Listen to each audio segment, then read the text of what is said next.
India TV YouTube channel को subscribe करें और बेल आइकन दबाएं। तूफान से तबाही के ग्राउंड जीरो पर हमारे रिपोर्टर निर्णय कपूर मौजूद हैं। गुजरात के गिर सोमनाथ जिले से निर्णय कपूर ने लेटेस्ट रिपोर्ट भेजी है। चक्रवाती तूफान ताउते का सबसे ज्यादा असर जो है ऊना और उसके आसपास के इलाकों में दिखा है। ये रोड जो है कोडीनार से ऊना की तरफ जाता है और इस रोड के बीच में भी आप देखिए जगह जगह हमें इस तरह से इलेक्ट्रिक पोल्स जो हैं वो गिरे हुए दिखे हैं। पूरे रास्ते में कहीं काफी जगह पर पेड़ गिरते हुए नजर आए हैं। पेड़ों का और इलेक्ट्रिक पोल्स का बहुत ज्यादा नुकसान हुआ है और उसकी वजह से इन इलाकों में मैं आपको बता दूं कि बिजली जो है वो पूरी तरह इस वक्त गुल हो चुकी है।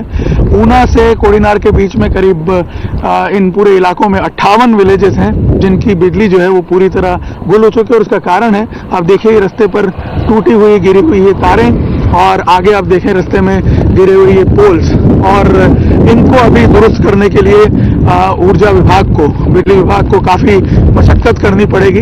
हमने रास्ते में पीजीवीसीएल की जो टीम्स हैं उनको भी देखा। आप यहाँ पे देखिए पेड़ भी गिरा हुआ है और ये बिजली के जो खंभे हैं, पोल हैं, ये भी आप देखिए यहाँ पे गिरे हुए हैं। और सबसे बड़ी बात अगर आप देखें अभी भी तूफान का इम्पैक्ट जो है वो यहाँ पे नजर आ रहा है। अगर आप देखें हवा अभी भी काफी तेज चल रही है 70-80 किलोमीटर की रफ्तार से और यहाँ अगर आप नीचे देखें ये देखिए पोल्स अभी भी नीचे गिरे पड़े और ऊपर अगर मैं आपको दिखाऊं अभी भी जो ये पोल्स हैं आपको हिलते हुए नजर आएंगे इन हवाओं में। इन पोल्स ने वो जो भीषण तूफान था उसका कहर तो झेल लिया लेकिन अभी भी आप देख सकते हैं हिल रहे हैं। इसलिए जो पावर विभाग है, ऊर्जा विभाग जो है उसको काफी मशक्कत करनी पड़ेगी क्योंकि न सिर्फ इन पोल्स को रिस्टोर करना है बल्कि जो दूसरे आसपास के पोल्स हैं उनको भी आके पूरी तरह चेक करना पड़ेगा।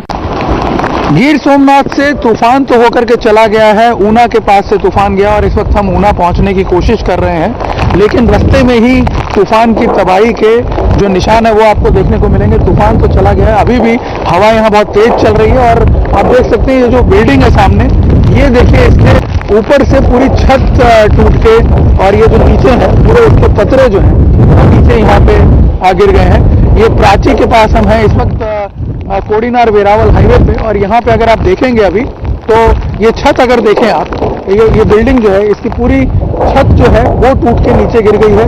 ये पत्थर जो है देखिए ये यहाँ पे नीचे गिरे हुए आपको दिखेंगे और ज्यादा नजदीक ना जाते हुए मैं अगर आपको दूर से दिखाऊं तो ये खंभा जो है ये अभी भी हिल रहा है। यहाँ जो लाइट के पोल्स अगर आप देखें आगे और पीछे तो वो लाइट के पोल जो है अभी भी आपको हिलते नजर आएंगे और यहाँ देखिए रोड पूरा ब्लॉक हो चुका है। ये पतरे जो हैं ये यहाँ पे पूरे के पूरे जो छत के पतरे हैं वो आके दोनों तरफ से नीचे सड़क पे गिर गए हैं और पूरा रास्ता जो है यहाँ पे ब्लॉक हो गया है। सुबह सुबह का समय है और यहाँ कोशिश की जा रही है कि इसको जो यहाँ से आने जाने वाले लोग हैं वही इसे साइड में करके निकलने की कोशिश कर रहे हैं। यहाँ अभी आप देखिए ये वो जगह है जहाँ तूफान का इतना इम्पैक्ट नहीं था, ये वो ट्रेजेक्ट्री की लाइन में नहीं है ये जगह। यहाँ से अभी भी ऊना जो है वो करीब 50 किलोमीटर दूर है और ऊना एपिसेंटर था। ऊना से होते हुए तूफान जो है वो पास होके गया है लेकिन 50 किलोमीटर दूर यहाँ प्राची में आप देखिए तूफान में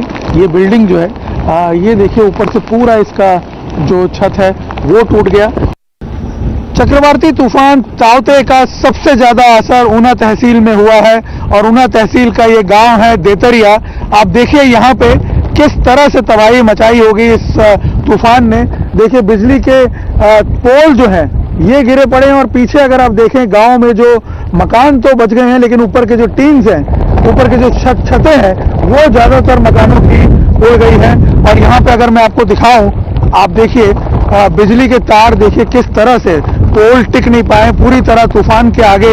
जैसे ये पोल जो है ये नतमस्तक होते हुए आपको नजर आएंगे। यहाँ देखिए कतार में एक लंबी कतार पोल की लगी हुई है जिसमें अगर आप देखेंगे तो ये पोल जो है वो पूरे नष्ट हो चुके हैं। और अगर इधर देखें आप दूसरी तरफ अगर मैं आपको दिखाऊं दूसरी तरफ भी अगर आप सामने देखेंगे तो आप देखिए पूरी कतार में पोल जो है वो पूरी तरह ध्वस्त हो चुके हैं और एक तरह से पूरी तरह नतमस्तक हो चुके हैं इस तूफान की भीषणता के आगे। और यहाँ पे अगर आप देखें अभी भी इतनी तेज हवाएं चल रही हैं। तूफान को यहाँ से निकले हुए करीब 6-7 घंटे से ज्यादा का समय हो चुका है लेकिन अभी भी यहाँ पे 60-70 किलोमीटर से ज़्यादा की स्पीड से हवाएं चल रही हैं। और ऐसे में आप अंदाज़ा लगा सकते हैं कि ये तमाम जो नुकसान हुआ है इसका रिस्टोरेशन भी काफ़ी मुश्किल काम होगा। इसको रिस्टोर कर पाना भी अपने आप में एक बड़ी चुनौती होगी। और जिस तरह की तबाही ये हुई है, ऐसा नहीं लगता है कि अगले कई दिनों तक यहाँ पे पावर आ पाएगी। चक्रवाती तूफान ताउते की तबाही का नज़ारा यहाँ कोडीनार तालुका के डोलासा गांव में भी देखने को मिलता है, जहां आप देखेंगे कि ये जो कच्चे मकान हैं इनके ऊपर के जो छापरे हैं, जो इनके शेड्स हैं, वो पूरी तरह उड़ गए हैं। यहाँ पे भी आप देखिए रोड के दोनों तरफ ये जो कच्चे मकान बने हुए हैं, इनके आप देख सकते हैं ये जो टीन के शेड्स हैं वो पूरी तरह उड़ गए हैं। और इतना ही नहीं, गांव में आप देखेंगे कि घरों के साथ साथ फसलों को भी काफ़ी नुकसान पहुंचा है। यहाँ पे अगर मैं आपको दिखाऊं, ये जो बाजरे की फसल उगी हुई थी, आप देख सकते हैं ये तूफान जो है पूरी की पूरी फसल जो है वो नष्ट करता हुआ चला गया। अगर आप देखें एक खेत से दूसरे खेत आगे, मैं आपको अंदर ले जाके दिखाता हूँ, आप कहीं पे भी नज़र घुमाएंगे तो ये फसलें जो हैं, खड़ी फसलें, ये पूरी तरह नष्ट हो गई हैं। किसानों का ये कहना है कि अब इन फसलों में उन्हें कुछ मिलने वाला नहीं है। यहाँ अगर आप देखें, ये पूरा जो सामने फार्म है इसकी तो पूरी की पूरी फसल ही टूट गई। अगर पीछे की तरफ आप देखेंगे, पीछे वाले फार्म में भी तमाम जो पूरी तरह यहाँ पे नष्ट हो गई है। और मैं आपको आगे भी ले जाकर दिखाता हूँ तबाही का मंजर कैसा है। यहाँ पे अभी भी जो हवाएं हैं वो चल रही हैं तेज। ताउते तूफान तो अब ऊना से चला गया है, लेकिन ऊना में अभी भी अपनी तबाही का वो मंजर छोड़ गया है जो यहाँ के लोगों को सदियों तक याद रहेगा। आप देखें, रोड पूरी जो है वो ब्लॉक है। रोड के दोनों तरफ जो पेड़ लगे हुए थे वो सारे के सारे पेड़ जो हैं वो गिर गए। और इस वक्त आप देख सकते हैं उनको जेसीबी के जरिए, रोड एंड बिल्डिंग डिपार्टमेंट की जो टीम है उसके जरिए यहाँ पे क्लियर किया जा रहा है कि तमाम रास्ते जो हैं वो ब्लॉक हो जाते हैं अलग अलग जगह पर। बड़ी मुशक्क़तों के बाद हम पहुँचे हैं यहाँ तक, जहाँ से ऊना अब सिर्फ 6 किलोमीटर दूर है। और यहाँ मैं आपको दिखाऊं, 6 किलोमीटर दूर भी आप देख सकते हैं कि ये जो पूरा रास्ता है इसको क्लियर करने का काम चल रहा है। यहाँ पे आप देखिए सारा जो ये पूरा सड़क है, करीब आधा 1 किलोमीटर तक इसी तरह से ये जो पेड़ हैं वो सड़क पे गिरे पड़े हैं। सामने देखिए जेसीबी की मशीन जो है वो इन रास्तों को क्लियर करने में लगी है। और इधर मैं आपको दिखाऊं, पीछे अगर आप देखें तो लंबा जाम लगा हुआ है यहाँ पे गाड़ियों का। अगर ऊपर से आप पूरा देखें तो दूर तक गाड़ियाँ खड़ी हुई हैं जो ऊना जाना चाहती हैं, लेकिन इस जाम की वजह से यहीं पे अटक गई हैं। हमने कई अलग अलग रास्तों से ट्राई किया ऊना पहुंचने के लिए, लेकिन हम फिर पैदल ही आगे बढ़े।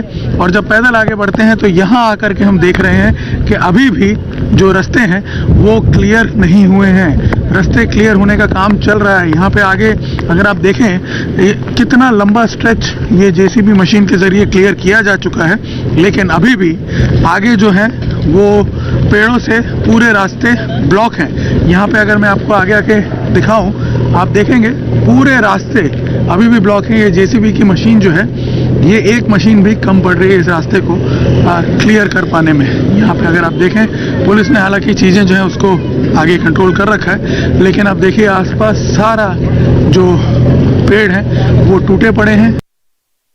अगर आप देखेंगे ये जो टूटे हुए हैं आगे इस गांव की, वो भी है। यहाँ पे गांव के लोगों से भी बात करने की कोशिश करेंगे कि आखिर उन्होंने क्या देखा बीती रात। यहाँ देखिए आपको ये टूटी हुई दुकानें जो है ये देख के पता चलेगा कि किस तरह का नज़ारा रहा होगा। यहाँ सामने अगर आप देखें पूरा दुकान का जो सामान वगैरह भी है पूरी तरह बिखरा हुआ पड़ा है। इसके अलावा यहाँ अगर आप देखें पूरी दुकान जो है वो पूरी तरह आप देख सकते हैं ऐसा हो। सिर्फ इतना ही नहीं, रास्ते में देखिए पेड़ टूटे हुए पड़े हैं, पेड़ भी रास्ते में गिर गए हैं। और यहाँ अगर आप देखें सामने वो भी यहाँ गांव में देखिए पूरी तरह तहस नहस हो चुके हैं। इनके जो खास तौर पे टीन के शेड्स हैं, और सामने वो आप देखेंगे जो पुरानी सी बिल्डिंग है, वो एक कोई छोटा सा होटल वहाँ पे चल रहा था, उसके भी टीन के शेड जो है वो आकर के नीचे गिरे। हम गांव वालों से भी कोशिश करते हैं जानने की। आप बताइए कैसा मंजर था कल रात? કાલ રાત સાહેબ ભયંકર પરિસ્થિતિ પવનમાં આવી ગઈ હતી એની વાત કરવામાં હવે ધોળાસામાં ભયંકર પરિસ્થિતિ કરી દીધી છે કે લાખો નહીં પણ કરોડો અબજો રૂપિયાનું નુકસાન ધોળાસા ગામમાં અત્યારે હાલમાં છે लगभग सुबह 4 बजे तक तो 140-50 किलोमीटर की गति से हुई थी। डोलासा गांव में किसी परिवार का पतरा, किसी परिवार का खेती का पाक सब नष्ट हो गया है। नुकसानी तो बहुत ज्यादा हो गई है। आप बताइए क्या मतलब आपने देखा, पहले कभी इस तरह का मंजर देखा था? इस तरह का मंजर मैंने मेरी लाइफ में कभी नहीं देखा है। वो इस तरह से तबाही, हमारे घर में छोटे बच्चे हम साथ में खड़े होकर यहाँ एक जगह पर वो दृश्य ही देख रहे थे। बाहर से ऐसा दृश्य दिख रहा था कि किसी का पतरे आ रहा है, किसी का नलिया आ रहा है और छोटे मोटे घर जिस आदमी के थे वो सब धराशायी हो गया है। और यहाँ का आबादी ज्यादातर खेडूत वर्ग की है, वो उसका सभी पार्ट नष्ट हो चुका है। ये बताइए भाई साहब, क्या उस टाइम काफी डर गए थे, क्या फील कर रहे थे? ये आवाज आ रही थी पतरे के पवन की वजह से, ऐसा लग रहा था कि अभी ये सब गिर जाएगा। और जो खेतीबाड़ी का जो पाक खड़ा है वो सभी अभी धराशायी हो गए हैं। तो गांव में किसी की जान नहीं गई है? नहीं, जान नहीं गई, जान हानि कोई चीज नहीं है, बस सबको आर्थिक नुकसान हुआ है सबको। आर्थिक नुकसान बहुत? हाँ, आर्थिक नुकसान बहुत ज्यादा है। तो गनीमत ये रही कि इस गांव में किसी की जान नहीं गई है, लेकिन आर्थिक नुकसान लोगों को बहुत ज्यादा हुआ है, जैसा कि यहाँ के लोग बता रहे हैं। और यहाँ अगर आप देखेंगे भी तो जिस तरह से ऊपर के टीन के शेड उड़े हुए हैं, जो गांव में घरों में पतरे उड़े हुए हैं, लोगों के प्रॉपर्टीज को नुकसान हुआ है, दुकानों को नुकसान हुआ है, खेतों को नुकसान हुआ है। नमस्ते, मैं हूं मीनाक्षी जोशी। वीडियो और खबरों से अपडेट रहने के लिए India TV YouTube channel subscribe करें, बेल आइकन दबाना ना भूलें। जुड़े रहें इंडिया टीवी के साथ।